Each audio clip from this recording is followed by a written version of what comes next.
Мы продолжаем говорить третью часть, сборник мидрашей на главу Ноах, где именно комментаторы иудейские мидраши говорят со всех сторон разные мнения о праведнике, именно Ноахе Ное, который именно жил в те времена, когда первый мир был истреблен.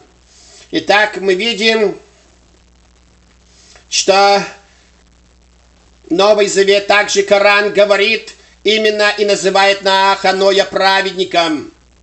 Выполняя все заповеди Бога и воздерживаясь от греха, Ноах Ной делал то, что надо было делать в его положении.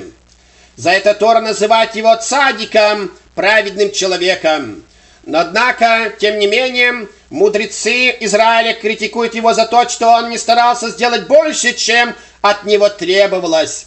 Наши великие мужи именно потому, что творили историю, что превосходили самих себя в служении Богу и превышали все людские ожидания. Примером тому можно служить жизнь Авраама. На третий день после обрезания он страдал от сильной боли. Несмотря на это, он послал своего слугу Элизара на поиски гостей. Однако Элизар никого не нашел и вернулся один без странников.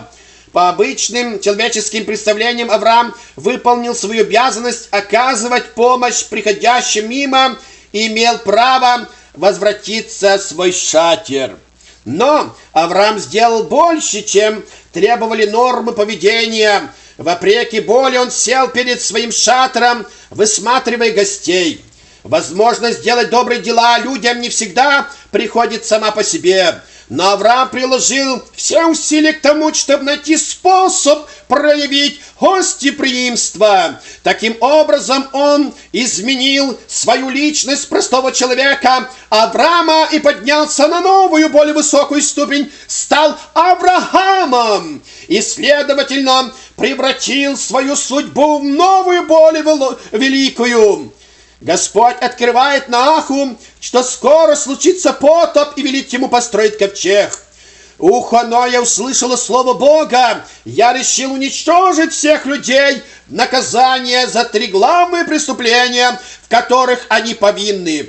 А более всего, потому что они грабили друг от друга. И вот я наведу потоп, который уничтожит не только все живое, но смоет и уничтожит землю на глубину в 3 тфахим, равных примерно 30. Царь и царица с нетерпением ждали для свадьбы своего сына. Она должна была стать главным событием года для всей державы. Была проведена тщательная подготовка на обновление лога и свадебного зала. Ушли 1000 золотых монет, но царь не желал никаких денег, чтобы прославить этот день. Однако случилось несчастье. В самый день свадьбы принца обнаружили бездыханным. Ему не суждено было дожить до радостной минуты. Что сделал царь? Он поспешил к месту, где должно было состояться празднество, и начал срывать полог, топтать цветы и вырывать столбы.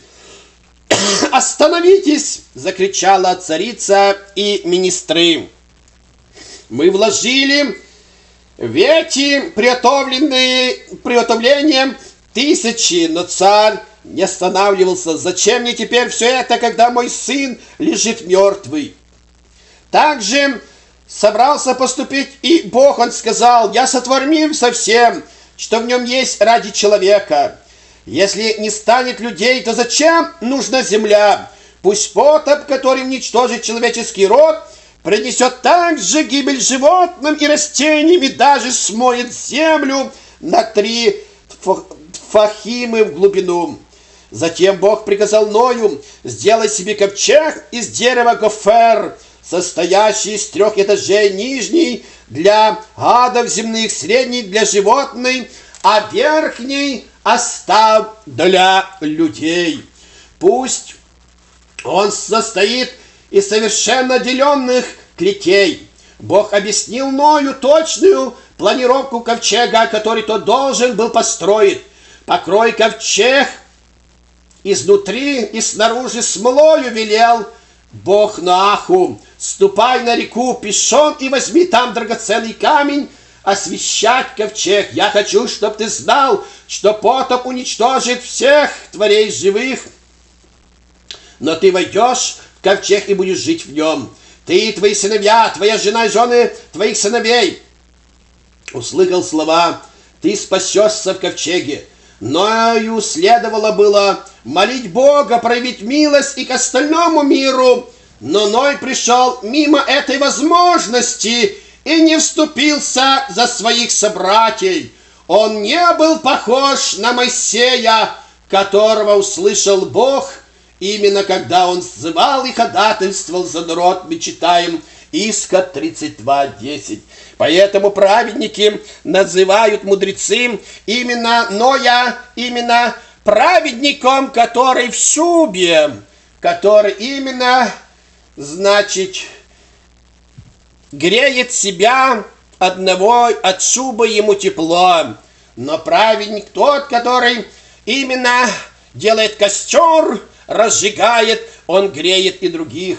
Такими праведниками были тем, как Моисей и ученик Иисуса, наш Господин Мессия, которые именно они ходатайствовали за других, но мы видим, Ной не ходатайствовал. Поэтому мы видим, говорится здесь, Ной прошел мимо этой возможности и не вступился за своих собратьев, ибо Тора не описывает нам. Он не был именно похож на тех, кто имели возвышенный дух, как Авраам, ходатайствовали именно за нечестивых, как и Моисей ходатайствовал за нечестивых, чтобы Бог помиловал их. «Оставь меня, возгорится мой гнев на них, и я уничтожу их, говорит Бог, а тебя сделаю народом великим». Возразил: как могу я покинуть еврейский народ ради своего личного блага? Моисей до тех пор умолял Бога, пока тот не простил еврейский народ. Что касается Ноя, то он не стал молить за свое поколение. Бог продолжал наставлять Ноаха: приведи в ковчег всех земных тварей, возьми самца и самку от каждого рода, который не является чистым, и по 7 пар самцев и самок от всякого рода, который Тора в будущем объявит чистым. Откуда мы знаем, что человеку следует избегать грубых слов? Говорят комментаторы иудейские. Давая наставление Ноаху, Бог не сказал: от всех зверей, которые нечистые, возьмешь по 2. То есть сказано от зверей, которые не являются чистыми. Таким образом, обойден более резкий термин «нечистые». Это нас учит тому, что всегда следует избегать грубых выражений, даже если они более конкретные. «Как я могу выполнить твое повеление?» – спросил Ноах. «Разве я охотник, который умеет распознавать различные виды животных и ловить их?» Как только Ной произнес эти слова, он потерял возможность выполнить мицву заповедь. Бог ответил: тебе не надо ловить животных, они придут в ковчег сами.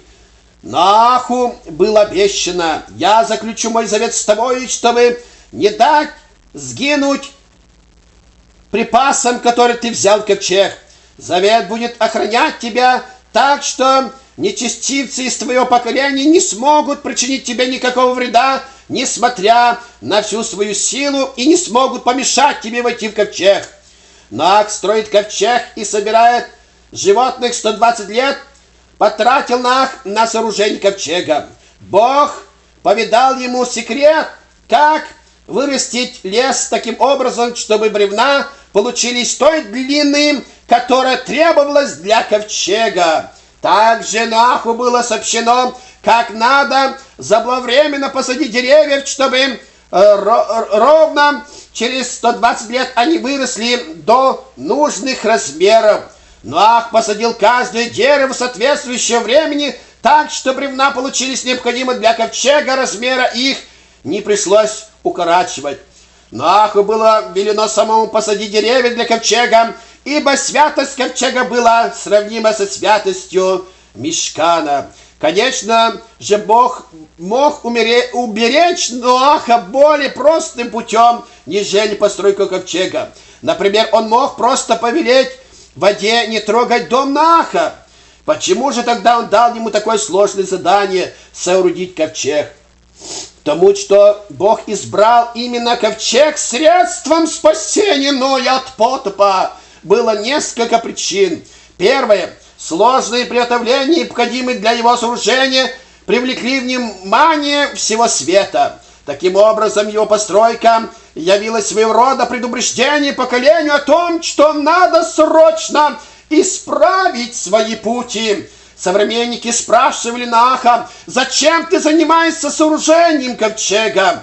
«Это заповедь властелина вселенной», — отвечал Ноах, «ибо он собирается обрушить на мир потоп».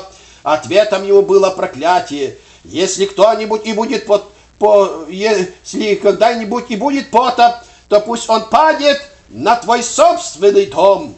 Хотя каждому человеку того поколения было дано 120 лет жизни, чтобы поразмыслить над словами Ноаха и успеть покаяться. Никто этого не сделал. Люди не боялись угроз, так как, зная свою колоссальную физическую силу, чувствовали себя в безопасности. Второе, постройка ковчега не только служила напоминанием нечестивцам, но была нужна еще для того, чтобы очистить душу самого Ноя, выполняя, несмотря на всеобщее глумление, заповедь Бога о сооружении ковчега. Именно Ноах становился духовно очищенный. Третье. Раби Элиэзер спросил у своего отца, раби Шимона: «Мы знаем, что в дни, когда небо дает приказ об уничтожении, праведник должен первым пострадать за грехи своего поколения. Разве это так? То я не понимаю, каким образом Ноах спасся». Раби Шимон ответил ему: «Ноах должен был спастись, ибо Бог выбрал его против всех грядущих поколений».